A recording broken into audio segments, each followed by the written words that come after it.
సత్రాజిత్తు సత్రాజిత్ మహారాజు ముందర ప్రత్యక్షమయ్యాడు.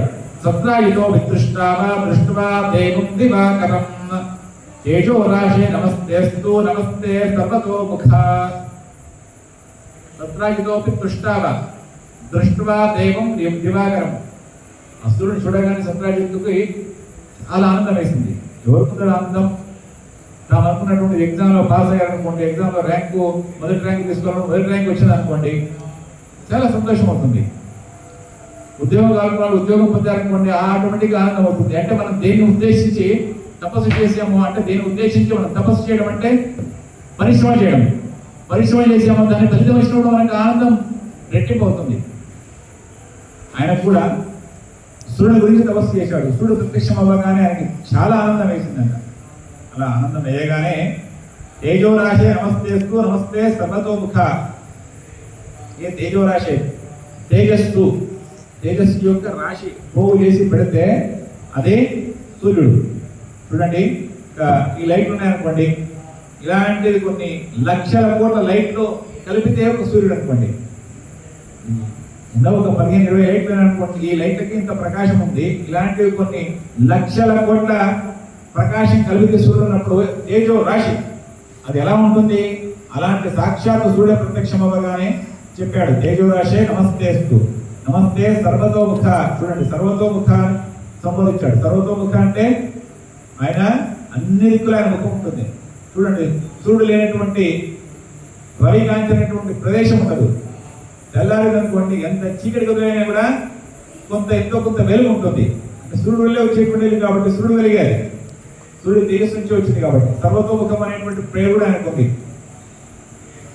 విశ్వవ్యాపి నమస్తేస్తు నమస్తే విశ్వరూపిణే. కాశ్యపే నమస్తేస్తు హరిరశ్వ నమోస్తుతే. గ్రహరాజ నమస్తేస్తు నమస్తే చండిరోచషే. వేదత్రయ నమస్తేస్తు సర్వదే నమోస్తుతే. ప్రసీద పాహి దేవేశ సముష్ట్య మాం దివాకర. యుక్తం సంస్తూయమానోసో దేవదేవో దివాకర. చిత్త గంభీర మధురం సత్రాజితమువాచ. ఈ విధంగా అనేక రకాలుగా స్తోత్రం చేయగానే సూర్యుడు సంతోషపడి ఈ విధంగా అడిగాడు, వరం బ్రూహి ప్రదాస్యామి యత్తే మనసి వర్తతే. సత్రాజిత మహాభాగా తుష్టోహం తవ నిశ్చయాత్. అలా మనం చూడండి, ఒక అప్లికేషన్ ఫామ్ పట్టుకొని సీఎం ఆఫీస్ దగ్గర పోయి చాలాసేపు వెయిట్ చేసామనుకోండి, సీఎం వచ్చేసి ఏం కావాలి వాడు అని వెంటనే ఎంత ఆనందం వస్తుంది అప్లికేషన్. అట్లాగే ఆయన కూడా ఎందుకోసం ఏదో ఒక కోరిక లేకుండా అయితే తపస్సు చేయడు కదా, ఏదో కోరిక మీద తపస్సు చేశాడు. వెంటనే అడిగాడు అనమాట, చెప్పయ్యా నీ కోరిక అంటూ తీరుస్తాము అన్నాడు. వెంటనే వరం బ్రూహి ప్రదాస్యామి యత్తే మనసి వర్తతే. ఎట్టయ్యా నీ మనసులో ఏముందో ఆ కోరికను కోరుకో, తప్పకుండా తీరుస్తాను. ప్రదాస్యామి వరం ప్రదాస్యామి, ఏ వరం అయితే ఉందో దాన్ని నేను నీకు ఇస్తాను, కోరుకోను. ఎందుకంటే నువ్వు చేసినటువంటి తపస్సు చాలా క్లిష్టమైనటువంటిది, అంత కష్టతరమైనటువంటి తపస్సు చేసి నన్ను రప్పించావు. ఏం కావాలో కొనుక్కో, ఇస్తాను అని సాక్షాత్తు సూర్యుడే సత్రాజిత్తును అడిగాడంట. అప్పుడు సత్రాజిత మహాభాగా తుష్టోహం తవ నిశ్చయాత్. సత్రాజిత ఉవాచ శమంతకమణిం దేహి యది తుష్టోసి భాస్కర. తదో తస్య చ తద్దుఃఖం స్వకంఠాదవతార్యసః. ఏం లేదండి, నువ్వు మెడలో వేసిన శమంతకం ఉంది కదా, అది ఇచ్చేసేయని అడిగాడు. శమంతకమణి అంటే ఆ మణితో రోజు కొన్ని వందల బంగారు నాణాలు ఉత్పత్తి అవుతాయి. ఉదాహరణకు రాజు బంగారు నాణాలు ఉత్పత్తి అయ్యాయనుకోండి, బంగారం ఉందనుకోండి, ఇప్పుడు బంగారం నిన్నే మామూలుగా దేశ సంపదలు ఎలా కొలుస్తారనేటువంటిది మీకు మామూలుగా తెలుసు. బంగారం అప్పుడైతే డైరెక్ట్గా బంగారు నాణాలే కొట్టేవాళ్ళు, కొన్ని బంగారు నాణాలు వచ్చాయి. అలా బంగారు నాణాలు ఇచ్చేటువంటి శక్తి ఆ శమంతక మణికి ఉంటుంది. వెంటనే తీసి ఆ మెడలోకి వేసేసాడంట సూర్యుడు. శమంతక మణిందేహి యది తుష్టోసి భాస్కర దదో తస్య చ తద్రత్నం స్వకంఠాద్ అవతార్యసః. తన గడ్డలను తీసేసి అతనికి ఇచ్చేశాడు, వేసేశాడు. భాస్కర ఉవాచ భారాష్టకం శతం కుంభం సువర్దేశో మహామణి శుచిష్మత తదాధార్యం రత్నమేతన్ మహోత్తమం. సత్రాయిత క్షణేనైతతు అశుచిం హంతి మానవం. ఇత్యుక్త్వాతం దదే దేవః తేజో రాశిర్దివాకరః భారాష్టకం శాతకుంభం స్రవతేసు మహామణి. భారాష్టకం అంటే సుమారుగా 8 కిలోలు, సుమారుగా 8 కిలోలు, కొన్ని వందల కాయిన్స్ ఇది రోజు ఉత్పత్తి చేస్తుంది. అంతటి శక్తి ఈ మణికి ఉంది. సంస్కృతంలో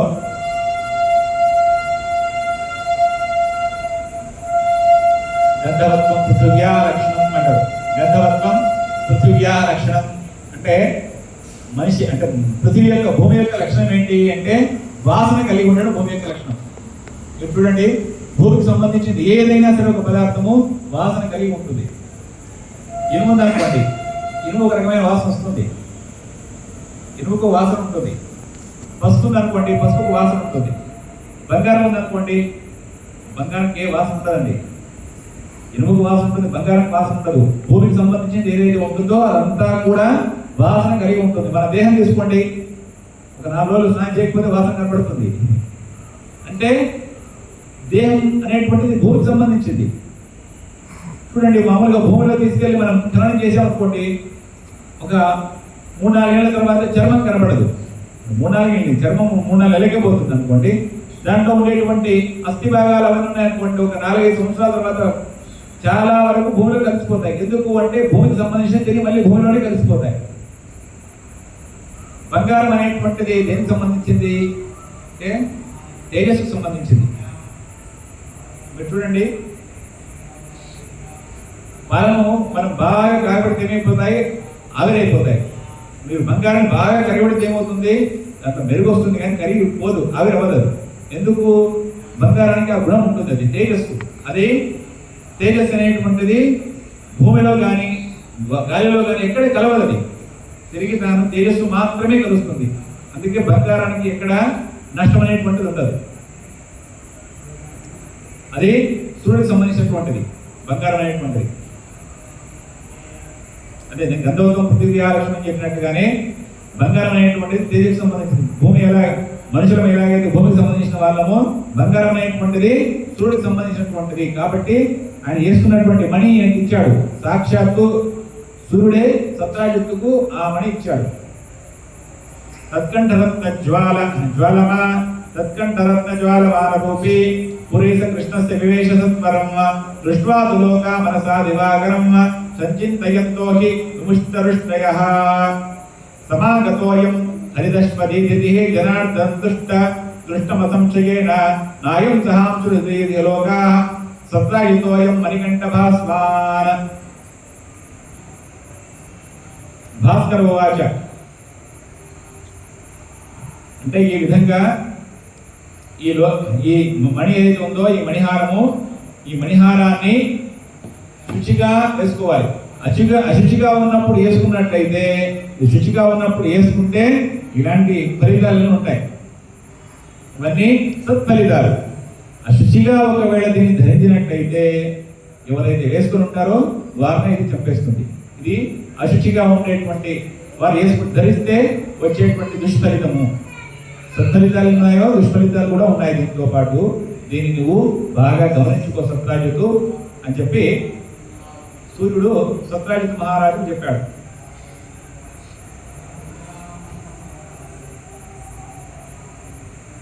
అయితే తత్కంఠరత్న జ్వలమాన రూపే పురుంస కృష్ణస్య వివేశ సత్వరం. అంటే ఒకసారి ఏమైంది, ఈ సత్రాజిత్తు మణి వేసుకున్నాడు, మణిహారం వేసుకొని ఉండగా కృష్ణుడు వచ్చాడు ఆయన దగ్గరికి. కృష్ణుడు చూశాడు, అది చాలా బాగుంది ఈ మణిహారము, మామూలుగా ఆడవాలనుకుంటుంటారా, ఎంత బాగుంది నెక్లెస్, ఎంత బాగుంది అన్నట్టుగా. వీళ్ళు రాజు, ఆయన కృష్ణుడు రాజు కదా, ఈయన రాజు.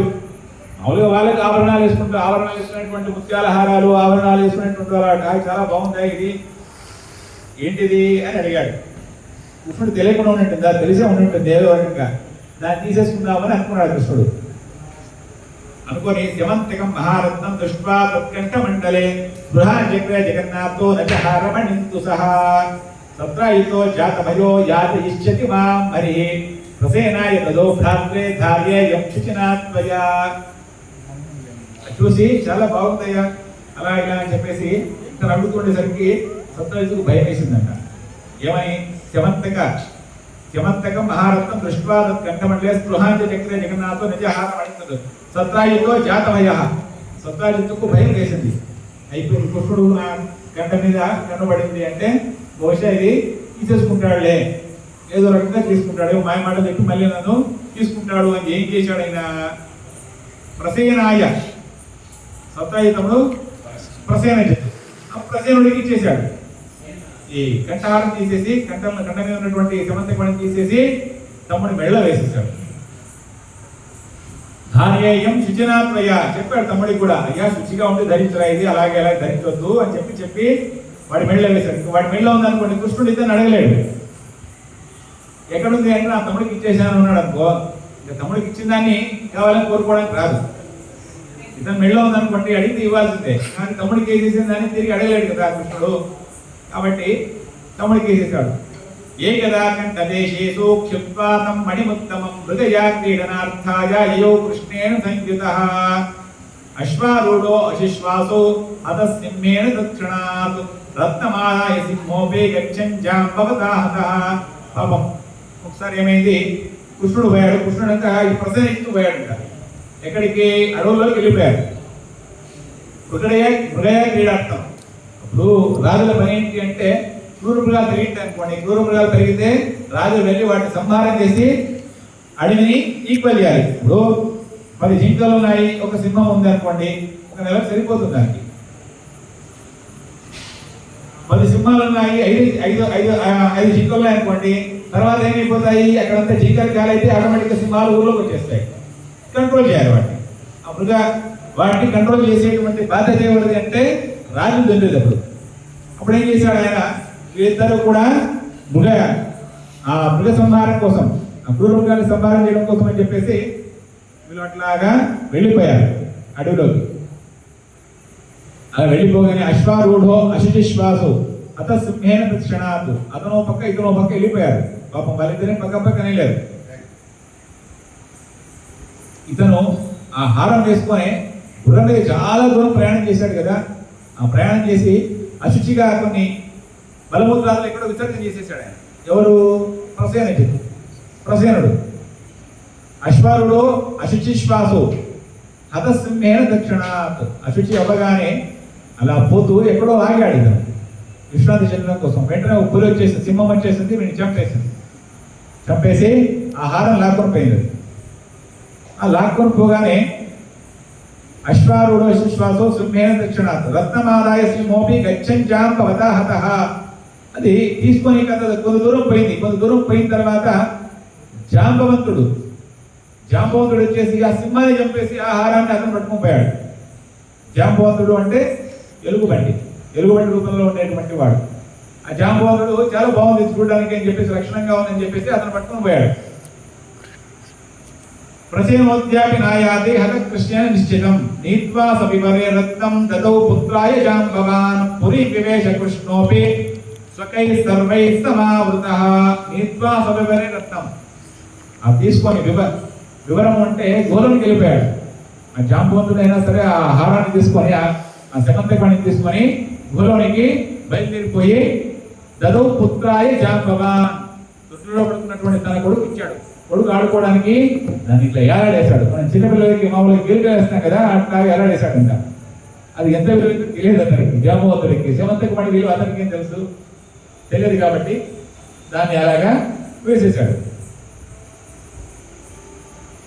పురి వివేశ కృష్ణోపి స్వకై సర్వై సమావృతః. తిరిగి మామూలుగా ప్రసన్నించి వచ్చి ఉంటాడులే, ఎందుకంటే ఈయన ఓ వైపు వెళ్ళాడు, ఆయన ఓ వైపు వెళ్ళాడు, ఈయన వచ్చేసి ఉంటాడులే అని చెప్పేసి కృష్ణుడు పాపం పరివారం అంతా తీసుకొని పురంలోకి ప్రవేశించాడు.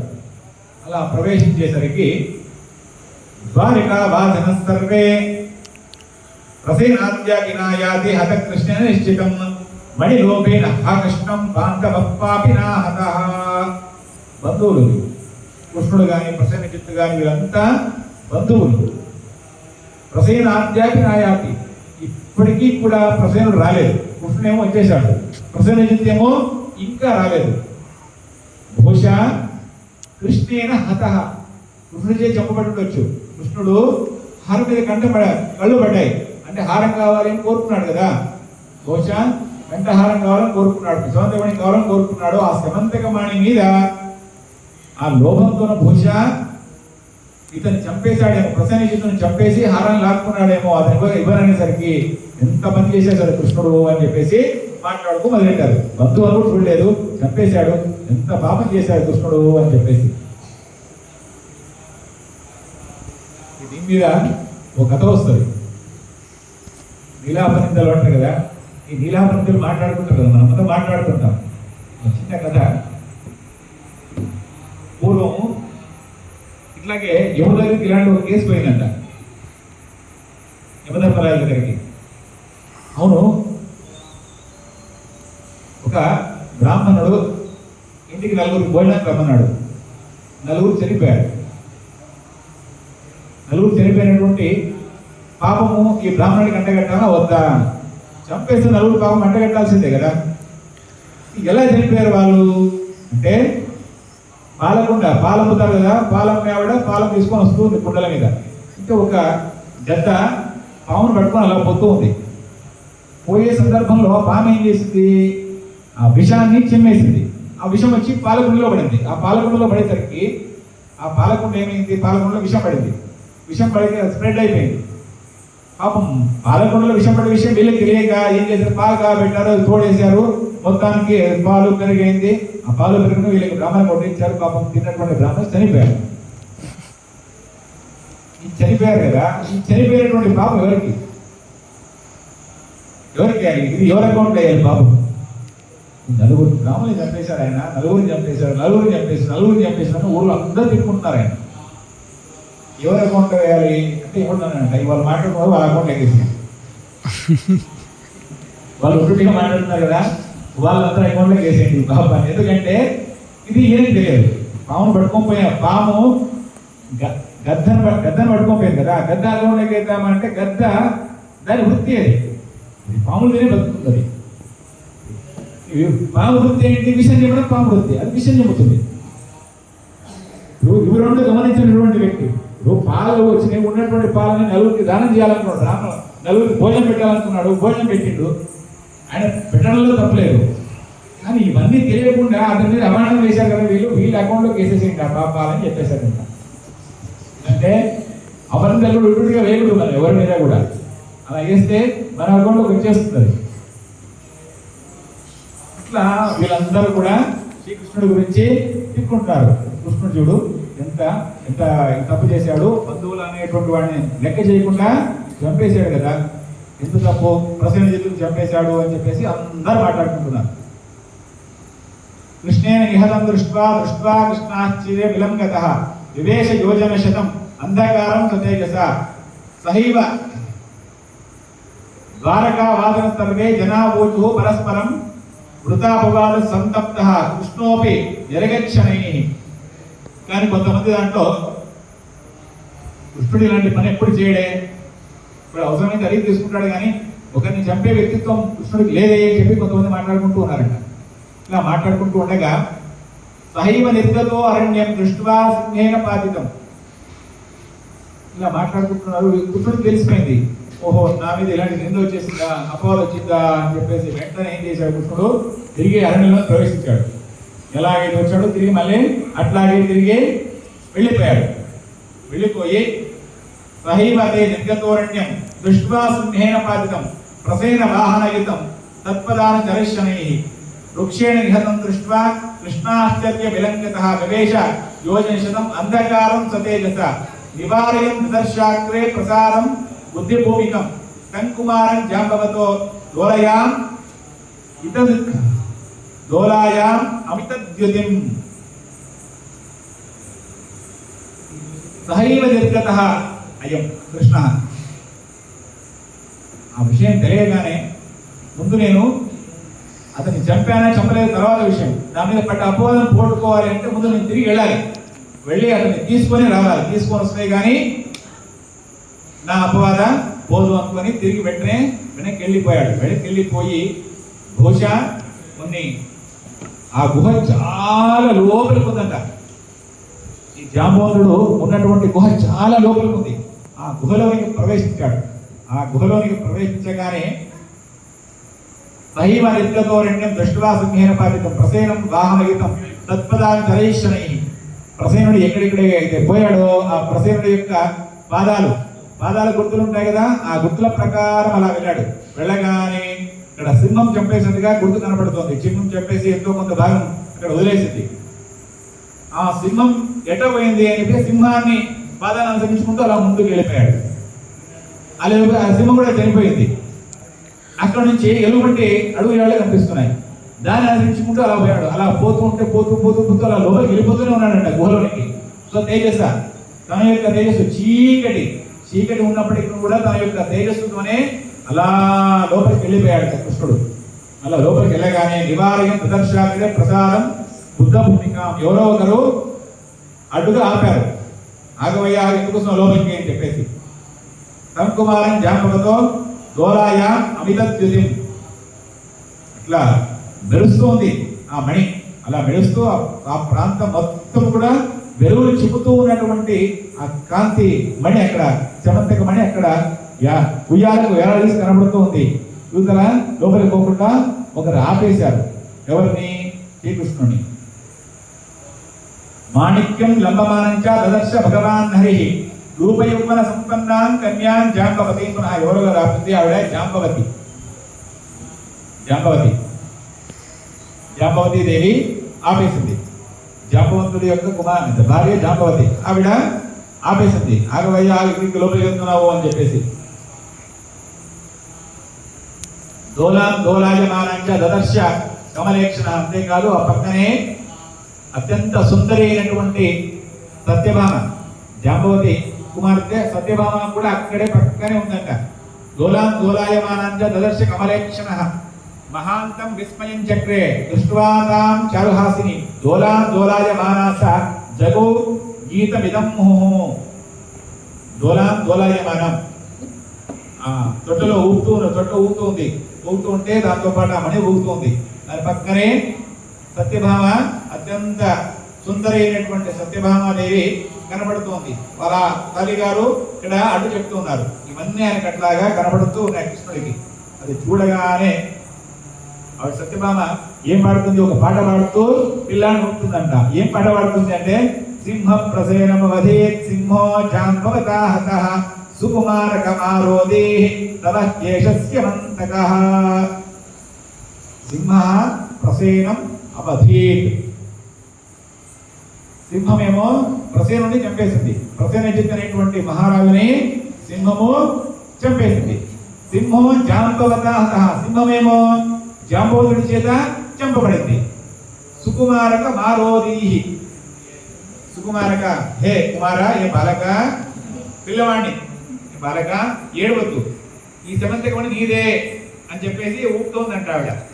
ఎవరు? సత్యభామ. అలా ఊపుకుంటూ ఈ పాట పాడుతూ ఉందంట ఆవిడ.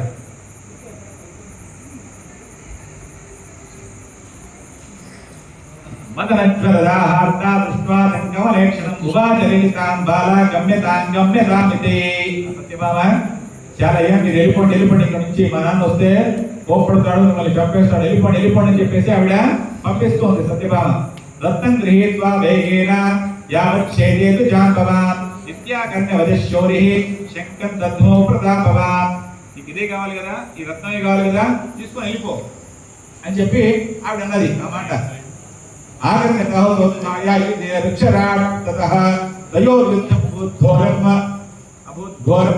హరి జాంబవతోస్తదా. ఆ మాట వెంటనే లోపల జాంబవతి వినిపించింది.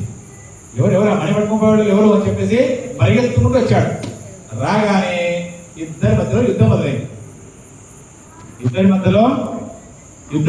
సుమారుగా 21 రోజులు యుద్ధం మొదలైంది. ద్వారకావాసనస్తర్వే గదాస్తే సప్తమే దినే మృత కృష్ణో భక్షితో వా నిస్సందిగ్ధో విచార్య. వారం రోజులు గడిచింది యుద్ధం. వారం రోజులు యుద్ధం గడవగానే ఆ ద్వారకావాసులందరూ కూడా అనుకున్నారు, బహుశా కృష్ణుడు ఆ జాంబవంతుడి చేత చంపబడ్డాడు, లేకపోతే తినబడ్డాడు. జాంబవంతుడు ఇతన్ని చంపేశాడు, లేకపోతే తినేశాడు. ఎందుకంటే వారం రోజులు అవుతుంది ఇప్పటిదాకా రాలేదు అంటే ఈ రెండింటిలో ఏదో ఒకటి జరిగి ఉండాలి అని అందరూ అనుకున్నారు. పరలోక క్రియాంచక్రు పరే తస్యతు తేదినే ఏకవింశత్ దినం యాగతో బాహు ప్రహరణో విభు వివిధేత్య నరుక్షేణ యుద్ధ కర్మణి దోషితః జాంబవాన్ ప్రాక్తనం స్మృత్వా దృష్ట్వా దేవబలం మహతో. జాంబవంతుడు ఈ విధంగా 21 రోజులు యుద్ధం జరిగింది. యుద్ధం జరిగేసరికి జాంబవంతుడు అప్పటికే అలసిపోయాడు, బాగా అలసిపోయి ఈ విధంగా చెప్తూ ఉన్నాడు. ఏమని చెప్తున్నాడు ఆయన అంటే, అజేయోహం సురై సర్వై యక్ష రాక్షస దానవై దయాజితోహం దేవేశ దేవస్త్వమసి నిశ్చితం. కృష్ణ అజేయ అహం, నేను అజేయుణ్ణి, ఇక్కడ ఓటమి అనేటువంటి ఎరగని వాడిని, ఎప్పుడు కూడా ఓడిపోలేదు.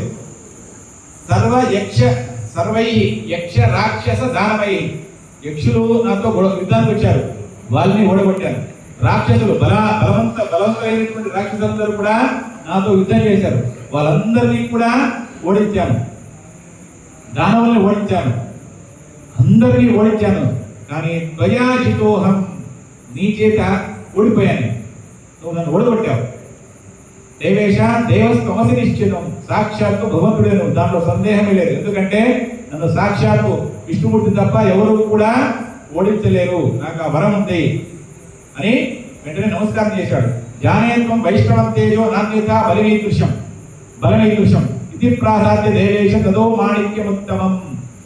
తప్పకుండా సాక్షాత్తు విష్ణు స్వరూపమయ్యా అని చెప్పేసి ఆ మణిని తీసుకెళ్లి ఆయన చేతులు పెట్టి నమస్కారం చేశాడు. అంతేకాదు సుతాంజాం భవతీం నామ భార్యార్థం వరవర్ణిని పాణిం వై గ్రహయామాస దేవదేవంచ జాంబవ, తన కూతురైనటువంటి జాంబవతిని కూడా సత్యభామ ఇచ్చేసి వివాహం చేశాడు.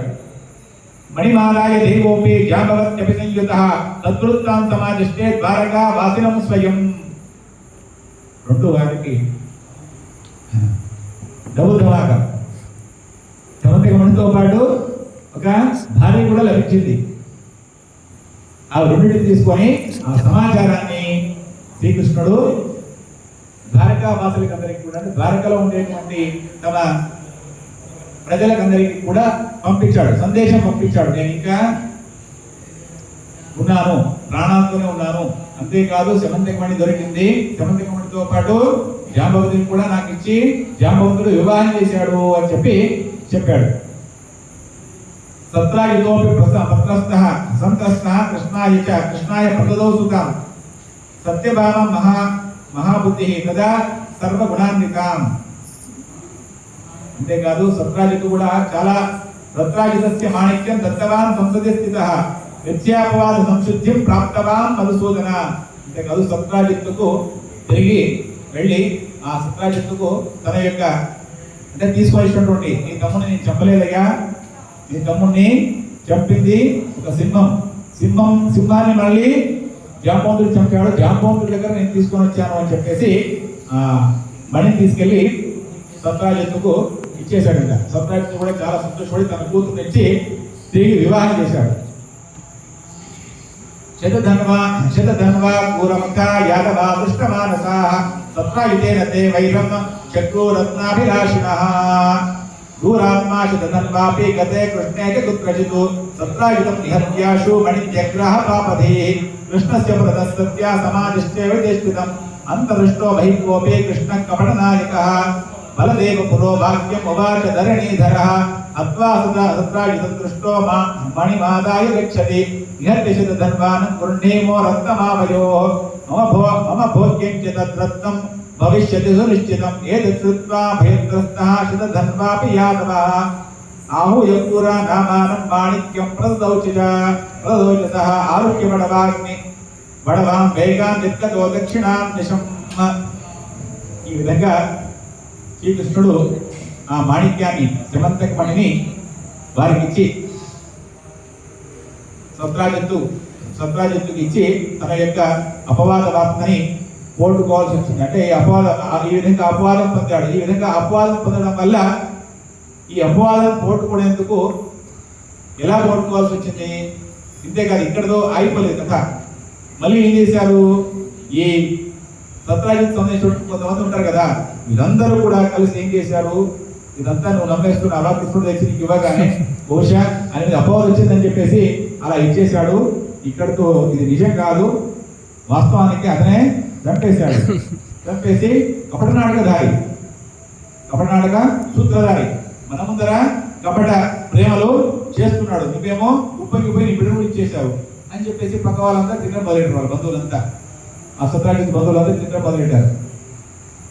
మళ్ళీ ఆయన డౌట్ మొదలైంది, సందేహం మొదలైంది, బహుశా నా తమ్ముడిని చంపేశాడేమో అనేటువంటి సందేహం మొదలైంది. మధ్యలో ఇక్కడ యాదవులకి ఇక్కడ వీరికి ఇద్దరి మధ్యలో కూడా ద్వేషం మొదలైంది. రెండు కుటుంబాల మధ్యలో ద్వేషం మొదలైంది. ఇలాంటి అపవాదాన్ని గురైపోయాను, నేను ఏం చేశాను ఇలాంటి అపవాదం పొందాను అని చెప్తుంటే నారద మహాముని తిరుగుతూ ఉంటాడు, లోకాలు తిరుగుతూ ఉంటాడు కదా, లోకాలు సంచరిస్తూ ఉంటాడు కదా, సంచరిస్తూ ఉంటే వచ్చి చెప్పాడంట, అయ్యా నువ్వు భాద్రపద శుద్ధ చతుర్థి నాడు చంద్ర దర్శనం చేసుకున్నావు. భాద్రపద శుద్ధ చతుర్థి నాడు చంద్ర దర్శనం చేసుకోవడం వల్ల నీకు ఇలాంటి అపవాదం వచ్చింది అని చెప్పాడు.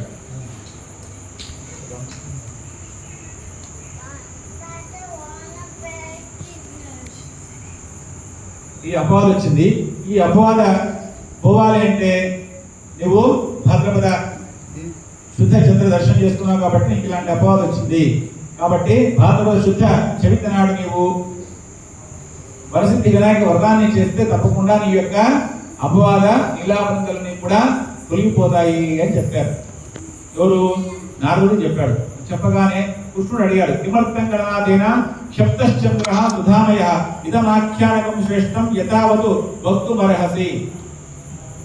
అవును నారద మహర్షి, నువ్వు చెప్తున్నావు బాగుంది, చతుర్థి నాడు వ్రతం చేసుకోవాలని. అసలు వ్రతం చేసుకోవాల్సిన అవసరం, అసలు కృష్ణుడికి చంద్రుణ్ణి గణపతి ఎందుకు శపించాడు, ఎందుకు శపించడానికి కారణం ఏమిటి అంటే అప్పుడు చెప్తున్నాడు, కిమర్థం గణనాథేన శబ్దశ్చంద్రసుధామయ.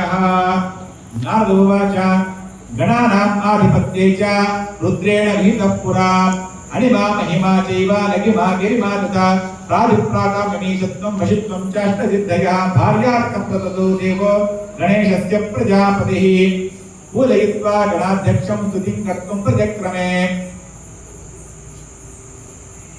గణానాం ఆధిపత్యే చ రుద్రేణ విహితః పురా.